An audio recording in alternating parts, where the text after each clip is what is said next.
Talking about a stock that's buzzing definitely on news flow right now is NIIT Learning. Look at the stock, a good up move coming in the counter over the last 1 hour or so, and that's because the company has reported a good set of quarterly numbers. To talk more on the numbers, what actually contributed to the quarter gone by, we have Mr. Vijay K Thadani, who is the Vice Chairman and MD at NIIT Learning Systems.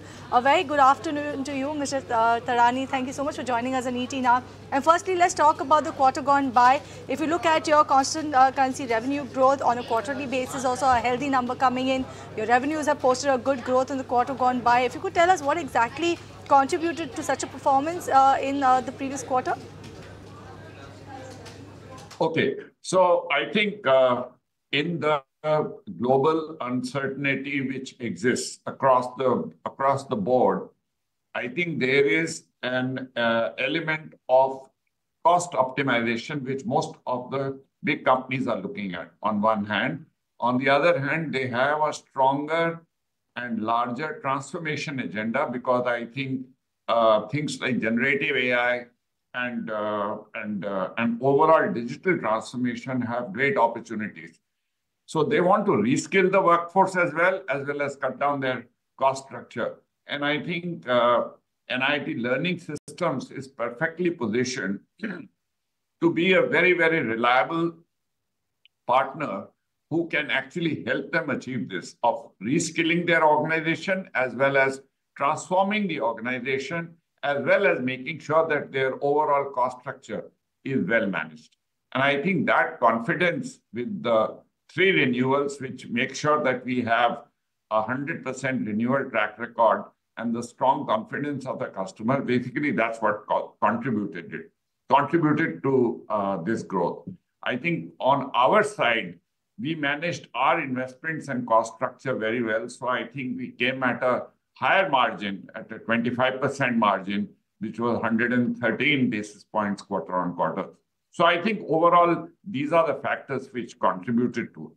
We also have a strong pipeline as we go forward, and I'm sure you may have some questions on that, so I'll wait for that.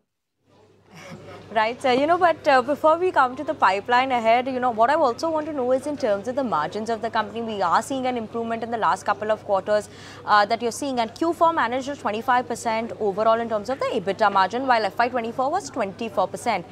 For 2025, what's the outlook FY25 in terms of the margins, 25, 24% or much higher is what we could expect? Okay. So I think we are in a growth phase and we are building new capability as we open more frontiers.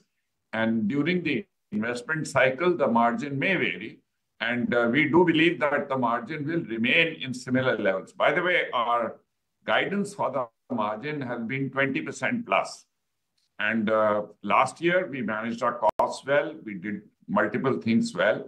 But we have to also invest in new capability and strengthening our market reach because we are now gaining new contracts at a faster speed than before.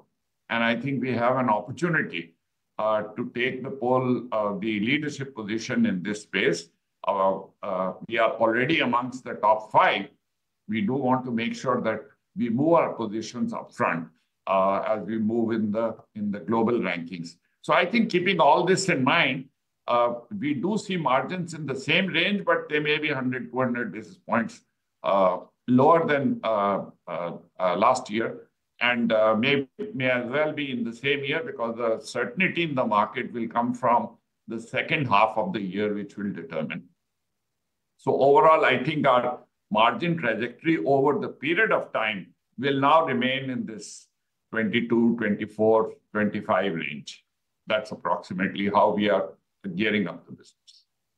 Right, so the margin, you are expecting it to be in the range of around 20 to 25% or so, if you could put it in the years to come. But let's talk about the revenue mix, especially when you look at the presentation by the sector. Over the quarters, we've seen that the revenue mix, there is a decline in the tech and the telecom contribution to your revenue mix, while there is a mild bit of expansion coming in the life science and healthcare segment. Are you expecting such a trajectory going ahead as well, the contributions for your sectors? And also, if you could touch upon the order pipeline that you were talking about. Sure. So first of all, you are absolutely right in saying, so first of all, let me repeat the margin. I said our margins will remain in 22 to 25% range, depending on the capability investment that we are doing, right? So just keep that in mind. The second thing which you wanted to talk about, technology and telecom. Indeed, the spends of technology companies, I mean, you yourself report that how technology companies have been resizing themselves to look at the new market opportunities on one hand, and yet the euphoria of 2 years back when everybody went and overhired, they are balancing that. So in that, their spends on training have and learning and development have come down. But in my opinion, that's just a balancing mechanism, and it will pass. And they will continue to remain strong contenders and strong business opportunities for a company such as ourselves. On life and pharma, life sciences and pharma is a very, very strong, big stronghold of NIIT and NIIT Learning Systems, and I think will continue to remain so. In fact, we will strengthen this this further. We have opened up new areas, and I think in new areas, in whether it is BFSI or energy, I think both are and manufacturing, they are offering great opportunities. And I think the services that NIIT Learning Systems offers, and especially the managed training services, which help the organization to focus on their core business, and we look at the specialized activity of learning and development, I think is finding favor with many companies. Our pipeline is very strong. You refer to that. Our pipeline is extremely strong, and I think you'll begin to see the results of that. And you saw the results of that. We added 11 new contracts. We had a 100% renewal track record. We are sitting on a revenue visibility of 335 million from the contracts that we have. I think puts us in a strong position for the future. Right, Mr. Thadani, thank you so much for joining in with us this afternoon, talking to us about NIIT Learning's outlook going forward as well as margins. 22 to 25% is the range that we're keeping an eye out on. So thank you so much, sir, for joining in with us. If you like this video, then like, share and subscribe to ET Now.